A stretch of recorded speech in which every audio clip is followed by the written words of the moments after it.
அஸ்ஸலாமு அலைக்கும் வரஹ்மத்துல்லாஹி தஆலா வபரகாத்துஹு. ஒரு முறை ஹஸரத் அப்துல்லாஹ் இப்னு முபாரக் ரஹ்மத்துல்லாஹி அலைஹ் அவர்கள் சிரியா நாட்டிற்கு பயணம் சென்றிருந்தார்கள். அங்கு சென்ற பிறகு அங்கே எழுதுவதற்குரிய தேவை ஏற்பட்ட பொழுது ஒரு நபரிடத்திலே இரவலாக பேனாவை வாங்கினார்கள்.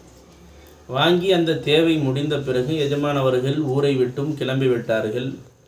ஆனால் பயணத்தின் நடுவே மருவு என்ற இடத்திற்கு வந்த பொழுதுதான் அவர்களுக்கு நினைவுக்கு வந்தது, ஆகா, இன்ன நபரிடத்திலே பேனாவை வாங்கினோமே, மீண்டும் ஒப்படைக்கவில்லையே என்ற எண்ணம் நினைவு அவர்களுக்கு அப்பொழுதுதான் வந்தது.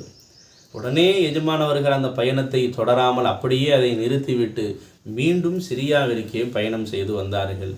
வந்து அந்த பேனாவை உரியவரிடத்திலே கொடுத்த பிறகுதான் அவர்களுடைய மனம் நிம்மதி பெற்றது.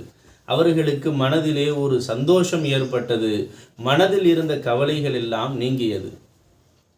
அப்பொழுது எஜமானவர்கள் கூறி காட்டினார்கள், யாராவது ஒருவரிடத்திலே சந்தேகத்திற்குரிய, அதாவது பிறருடைய பொருள் ஒரே ஒரு திர்ஹம் இருந்தாலும் கூட அதை எடுத்து உரியவரிடத்திலே ஒப்படைக்குதல் என்பது அல்லாஹ்வினுடைய பாதையிலே நாம் 1,00,000 திர்ஹம் நாம் தர்மம் செய்வதை விட இது மேலானது என்பதாக எஜமானவர்கள் கூறி காட்டினார்கள்.